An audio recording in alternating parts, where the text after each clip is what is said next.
Call the meeting to order for the Village of Round Lake Beach, our board meeting for Monday, February 8th, 2016. Please call the roll. Trustee Husk. Trustee Valdez. Trustee Wallace. Here.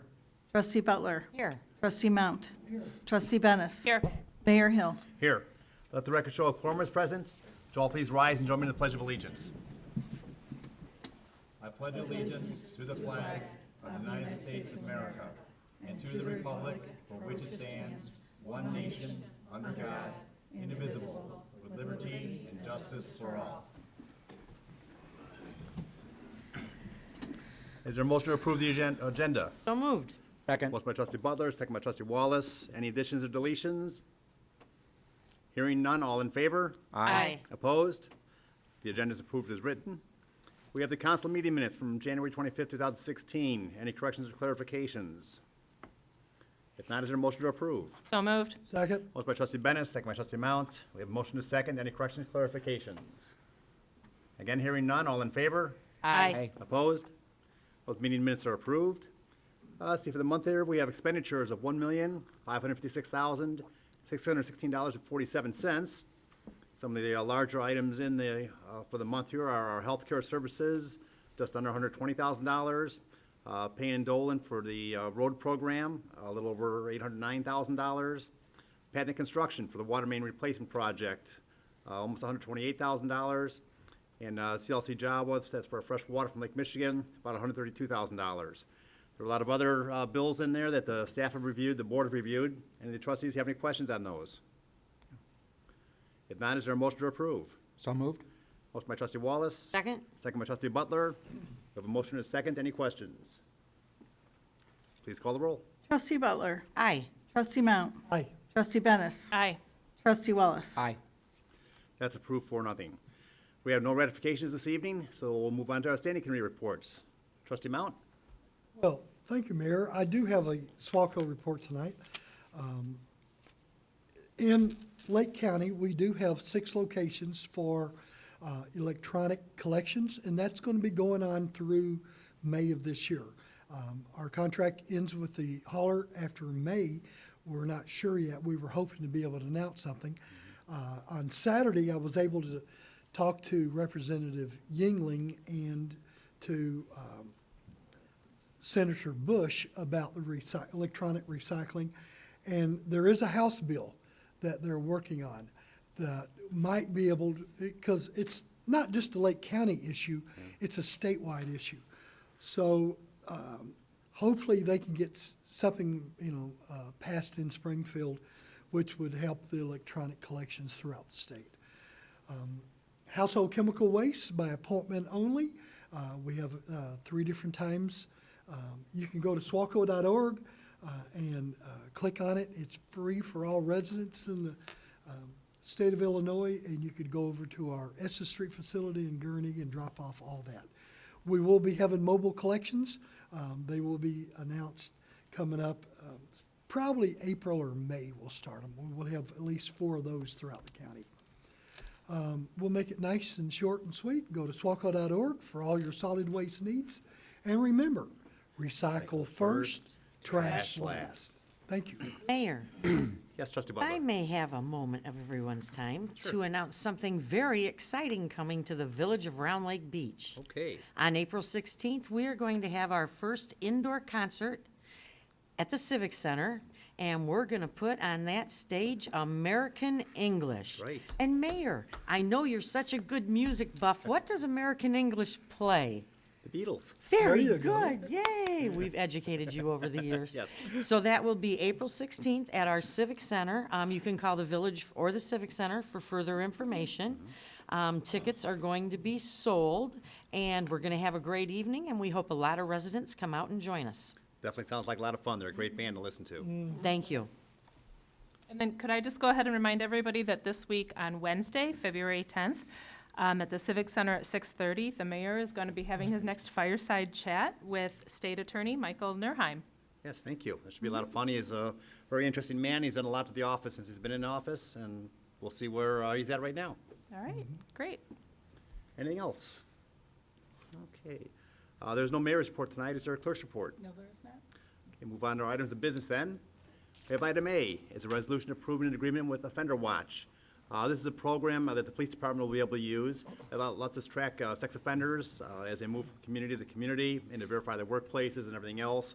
Makes it a lot better. The offenders will each pay $100 a year to help support the program. A lot of that goes to the state of Illinois and different resources there, and we keep a little bit to help us support the program at our end here. Chief, anything else on that issue? Okay. Board, have any questions? Is there a motion to approve? So moved. Second. Motion by trustee Bennett, second by trustee Mount. We have motion and second. Any questions? Please call the roll. Trustee Wallace. Aye. Trustee Butler. Aye. Trustee Mount. Aye. Trustee Bennis. Aye. That's approved 4-0. Item B is a resolution adopting the Lake County Health Department and Community Health Center Animal Control Program fee for services agreement. We need to renew our agreement for house pets that get loose out of their house, either when you accidentally open a door or they nudge the gate open or something and start running loose. They come out and pick up the animal, they hold it for a while. If it's chipped, they'll find out who the owner is and contact them. Actually, I think if we pick them up, we hold them here for a while. And hopefully we can contact the owners. We have a chip reader here also to scan the chips in the animals' backs or necks or wherever they end up putting them nowadays. So this is just a good system that allows us to work with the Lake County Health Department. Mayor, if we can also say this is domesticated animals, not wildlife. Yes. Thank you. Any questions by the board? If not, is there a motion to approve? So moved. Second? Motion by trustee Wallace, second by trustee Butler. Any questions? Please call the roll. Trustee Wallace. Aye. Trustee Butler. Aye. Trustee Mount. Aye. Trustee Bennis. Aye. That's approved 4-0. Item C is a resolution authorizing and approving an award and contract to Pipeview in an amount not to exceed $116,738.75. We continue to televise our sewers, identify broken pipes and cracks, excuse me, that need repair, keep infiltration from flowing in from the rainwater and so forth, because whenever that flows into our sewer system, it overflows the sewer system by all that additional water being in there. We've spent a lot of money in order to expand the size of our lagoons to hold back some of that extra water, but the more we can keep out, the better. There's no sense treating clear water through your sewer treatment plants. It just costs you more money that way. We're required through our agreement with them to televise at least 10% of our pipes every year. And so every 10 years, we complete review of all of our sewer pipes. We've been doing a joint bid, and it's worked out very well for us. The price this year did go up a little bit. I think they realized that the last couple times they underbid, and they were probably losing money on us, so we got a real good deal. So we're paying a reasonable price, but it's still a very good price. Any questions by the board? Is there a motion to approve? So moved. Motion by trustee Butler, Second. second by trustee Bennis. We have a motion and a second. Any questions? Please call the roll. Trustee Wallace. Aye. Trustee Butler. Aye. Trustee Mount. Aye. Trustee Bennis. Aye. That's approved 4-0. Item D is an ordinance approving a siren pole lease with Chicago SMSA Limited Partnership, DBA Verizon Wireless. They want to improve their cell phone reception in this area, and we've been installing a smaller version of their cell antenna. This is the one over by the metro station. We have a siren back by the metro station that they could put a small cell tower on top of in order to help with the Verizon wireless carrier out there. Any questions by the board? Is there a motion to approve? So moved. Second. Motion by trustee Mount, second by trustee Wallace. We have a motion and a second. Any questions by the board? Please call the roll. Trustee Butler. Aye. Trustee Mount. Aye. Trustee Bennis. Aye. Trustee Wallace. Aye. That's approved 4-0. Item E is an ordinance granting a special use permit and certain variations and departures for the installation of a personal wireless telephone facility upon the Commonwealth Edison right-of-way between Round Lake Drive and Ardmore Drive, Round Lake Beach. I know there's a few people that have contacted me and were not in favor of this. If the board doesn't mind, I'd like to open the mic up to anyone that wants to speak on this topic before we actually vote on it. If there's anyone in the audience that would like to speak on, come to this mic over here and please give your name and address. We're going to have our attorney make a little short statement though, because there's federal law that I believe is involved in this. Yeah, under the Federal Telecommunications Is Act, your mic on? I think it is, under the Federal Telecommunications Act, the village is limited to the special use standards that are contained in your ordinance as to what you can and can't consider, and you're expressly prohibited from considering anything about the negative, the purported negative impact of radio frequency on people based on the cell towers. That's been preempted by federal law, so you can't even talk about that. But the public hearing was held and findings of fact were made by your Planning and Zoning Commission, so it's your job as the village board to consider those findings and the application. As far as public speaking, And typically, the board isn't required to have allow public speak or public comment on this, because the public hearing is where that does occur. So, as Mayor said, with your consent, you're allowed to say if you'd like, and give it the weight that you determine. please, your name and address for the record. All right, my name is Anna Maria Castro. I live at 17 West Hawthorne Drive in Round Lake Beach, which is the property actually just adjacent to where they're planning to build this cell phone tower. I'm actually here because I'm not sure how I'm feeling about this. I guess one of the setbacks that says here on the municipal code, we need to basically, you guys need to look basically at the damages that could be caused. If anything was to happen, there is data where these towers have turned up on fire, where they have fallen. This is near the bike path, this is near my property, this is where my kids are at. Okay, I believe we did email that to you. I'm not sure if you took a look into that. That is one thing. I know there should be setbacks on the minimum of feet from the property lines. And I believe that this cell phone tower, what is it called? This plant that they're trying to build is too adjacent. It's less than, basically, I think it's gonna be less than a third away from my property. So I don't know if that's something else you wanna look into. Again, it is the bike path. I mean, basically, that's all I can say. It's basically, we want to watch out, basically, now that we had all this water freezing, is this ice going to fall from this tower? Is it going to blow into people walking on the bike path? Is it going to blow into my kids doing a snowman in my backyard? I mean, I don't know. My kids are very active. That's something that I think we should take into consideration. I think it's too close to the residential area. This should be basically put somewhere in a commercial area. Another thing also is that, what else? I have it in here somewhere. Also, I personally, this is my opinion, again, I'm trying to fight against this.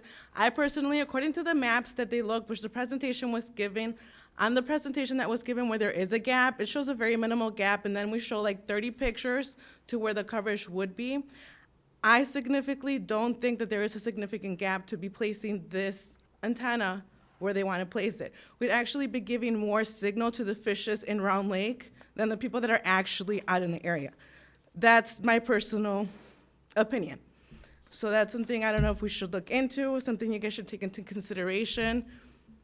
And that's all I have to say. Thank you. Okay, you're welcome. Several years ago, the village, go ahead, Gene.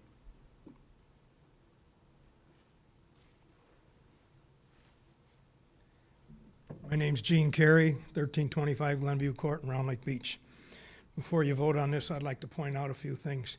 I did attend the zoning meeting. In fact, I videotaped it. And I feel there were a lot of things that the presenter left out that the zoning board should have been aware of. I want to point out a case where T-Mobile sued Fairfax County Board back in 2011. The decision was made in 2012 to back up the Fairfax County Board. And one of the gist of that lawsuit was T-Mobile felt they were discriminated against because they wanted to do exactly the same thing. They wanted to add 10 feet higher than the current tower and put their antennas up there. And the board voted against that, and one of the main reasons was aesthetics for the neighborhood and their overall plan of what they wanted for the village. So they were sued. Well, some of the things that came out in the suit were Verizon had a similar setup on a tower. AT&T had one. However, their antennas were tucked away down inside the towers. They didn't extend up 10 feet. So you've got an identical situation here. And I don't know how much time I'm allowed, but I would like to read you a couple things in there. This was from the judges. Our review of an effective prohibition claim might look different if there were properly promulgated FCC regulations setting particular threshold coverage levels, subsection entitles a company like T-Mobile to provide. But the agency has not acted on this question, and so we are left with the fact-intensive question of whether T-Mobile's gap in service, which is what our representative here says, there's a gap in service, constitutes an effective absence of coverage, and whether potential alternative sites are reasonable. At that meeting, there were no alternative sites brought up. There were no RF analysis saying that if an alternative site was put up on Condell or Oak Hill Community Center, that the RF signal would be that much weaker for that area. First of all, the little triangle, I hope you all watched the video or have more than just the reading. They showed a little triangle. The bulk of that property south of that triangle is the lake. So if there was something up in more of a commercial area along Rollins Road, like maybe even a tower behind Advanced Auto, tucked away back there, who's going to see it? Just like they built one by Aldi. If there was up there, it's not, that their signal, where they talk about this little lack of coverage, this little triangle, doesn't affect anything but people out on their boat. So the judges went on to read, in asserting a claim, as T-Mobile does here, a plaintiff must show a legally cognizable deficit in coverage amounting to an effective absence of coverage, and it lacks reasonable alternative sites to provide coverage. There were no alternative sites offered. None. So how do we know that an alternative site with a tower, or I should say an attachment, wouldn't give enough RF signal to the people along Clarendon and down where I am? We also have stated that the plaintiff should be able to demonstrate that further reasonable efforts to gain approval for alternative facilities would be fruitless. I didn't hear any alternative sites. I didn't hear why they were denied if they did go to get an alternative site. Nothing, none of that. Just here's the triangle, we've got a gap. T-Mobile also asserts that the proposed facility was the least intrusive alternative to providing adequate coverage. However, as explained above in Section 3, this court has rejected the least intrusive means. And then it goes on and on. But again, they wanted to go 10 feet above. There was no RF analysis of any type given showing what strength would be if they were up in the commercial area rather than a residential. No alternative sites given, and no reasons why any of those alternative sites were denied. FCC.gov, their definition of a tower versus an antenna. I'd like to read those.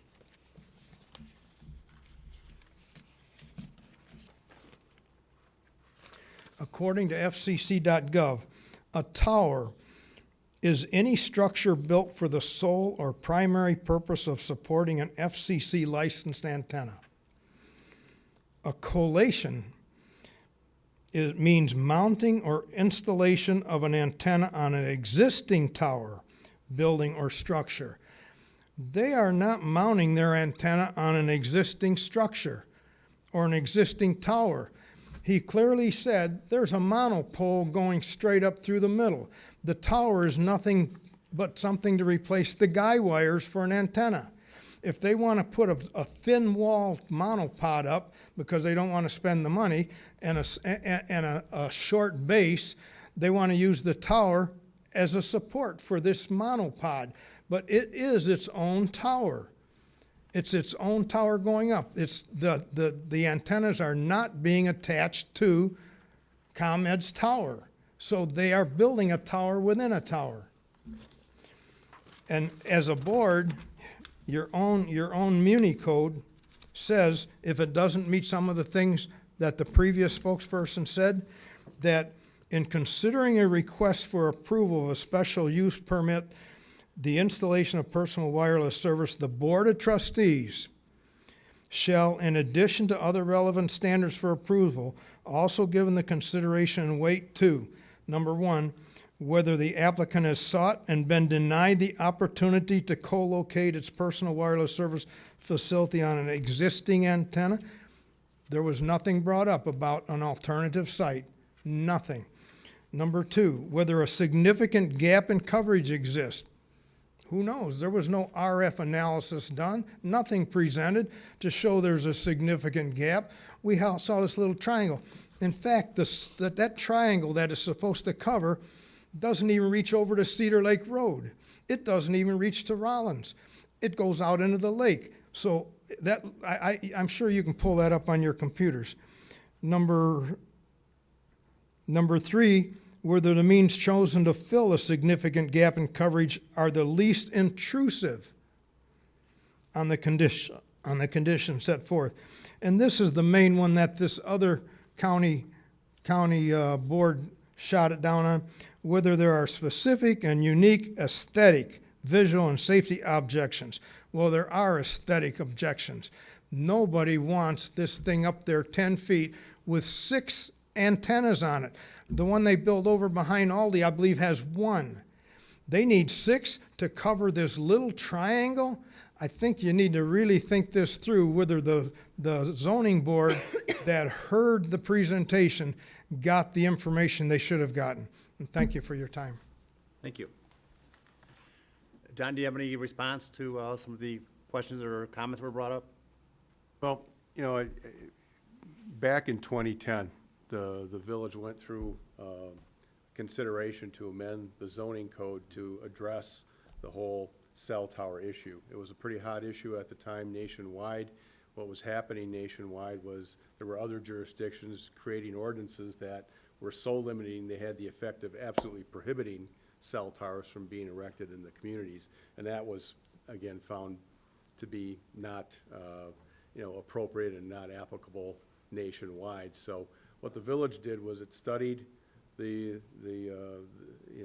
environment in the village as well as immediately surrounding the village, tried to identify, well, what are some existing tall structures in the area that might be available to attach to, 2 of which are water towers, which one's at 911 Lotus, the other one's at 2095 Orchard.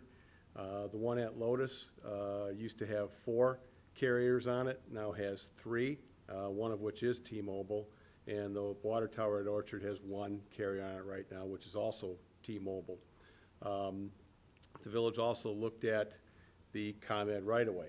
At that time, there were other installations going in around the county, very similar to what's being proposed with this one, where a monopole would go up through the middle of a lattice tower, peak up, and you'd have the line of sight necessary to improve coverage or improve service. So taking into or the village at the time took into consideration, there's a ComEd right-of-way that goes pretty much east-west through the community, and another one that goes north-south through the community along the railroad tracks.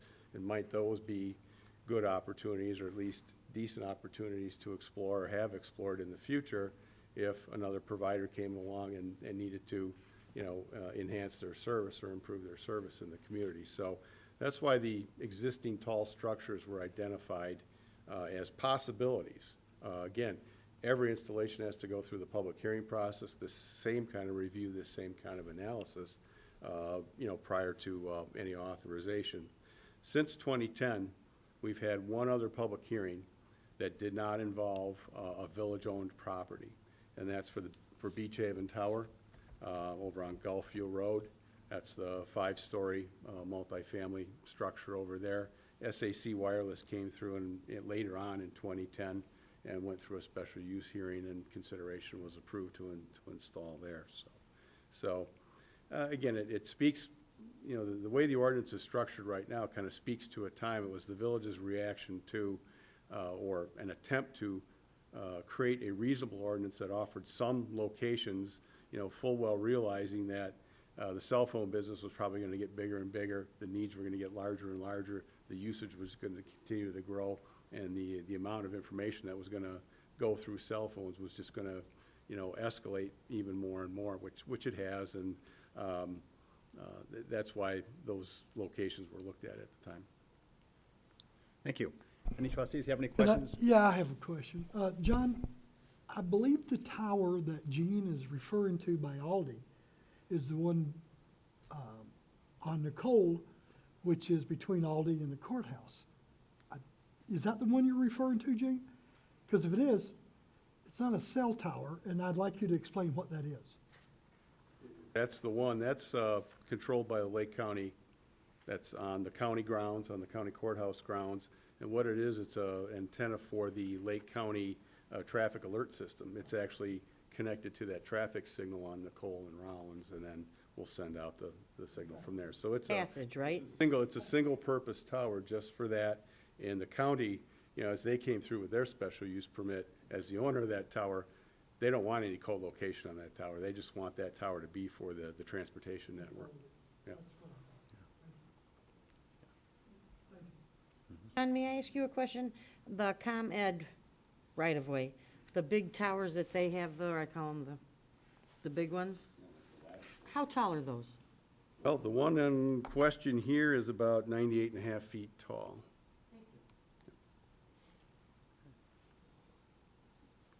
Other questions? Yes.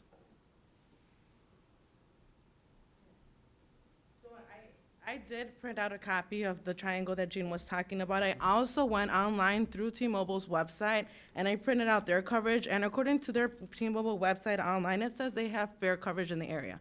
There's no gaps in there, so right now they're promoting they have fair coverage, so I mean, do they or do they not have coverage? So basically, I agree with Jean. They should consider doing some kind of RF and, I don't know, study to see if it is really needed there or not. I'm not sure if you guys want to look at the map here, so you guys, I did print it out, and I also printed out again the map for the one that they have on T-Mobile online. Sure, if you want to pass it to trustee Wallace here, you can pass it down. Did you care to respond? Sure. Again, if you could give your name and company address for the record. Good evening. My name is Ray Schenkel. I'm with Inside representing T-Mobile this evening. And part of the application that was submitted, the radio frequency engineer for T-Mobile submitted an affidavit explaining the need for the coverage. We also submitted the coverage maps to show what the objective was and to show the inventory of sites surrounding the area and why they needed it. I can tell you, someone at the Planning Commission hearing did come out and say that their T-Mobile coverage was suffering, and he was thrilled with them coming in to improve the area. And while T-Mobile loves that some people's coverage is great, their objective, they wouldn't be spending this amount of money on a site unless they felt there was a definite need. So they need to address it. But one thing I did want to clarify is that this is a co-location, and it is in harmony with their code as it was spelled out. And the monopole that goes through the 100-foot lattice tower is only because we need that separation from the top of the power lines that ComEd insists on. So that is the only way. The monopole will not stand by itself. It's attached to the lattice tower as it goes up. But we need that 10-foot separation for ComEd to approve when they're working on the lines. So that's why we have to do it that way. But it is a very expensive site. And really, as John was saying, as they move forward in building out these networks, the jurisdictions pushed the carriers to consider these power towers. ComEd really didn't even want to do it, but they pushed them because they're already part of the visual landscape. There's a string of 100-foot steel towers there. Why not co-locate on those versus proposing a new tower? Thank you. Anyone have any questions for the representative? Okay, well, thank you all for your comments. We do appreciate the input we receive. Trustees have any other questions of either staff or anyone else? Okay. At this time then, I guess I would ask, is there a motion to approve? So moved. Motion by trustee Butler, Second? second by trustee Mounts. We have a motion to second. Any additional questions? Please call the roll. Trustee Mount. Trustee Bennis. Aye. Trustee Wallace. Aye. Trustee Butler. Aye. It is approved 4-0. Again, I appreciate your participation in the process tonight. It's always good to have people come out, even if you don't always get the result that you're hoping to get. That was our last item of business. We do not have any executive session tonight. So again, it's open to public participation. If anyone has a question or a comment for the board, please come to the microphone, give your name and address for the record. Either state your comment or ask your question. Well, again, thank you all for being here. Is there a motion to adjourn? So moved. By Second. trustee Wallace, second by trustee Butler. Oh, Bennis. All in favor? Aye. Opposed? We're adjourned. Thank you.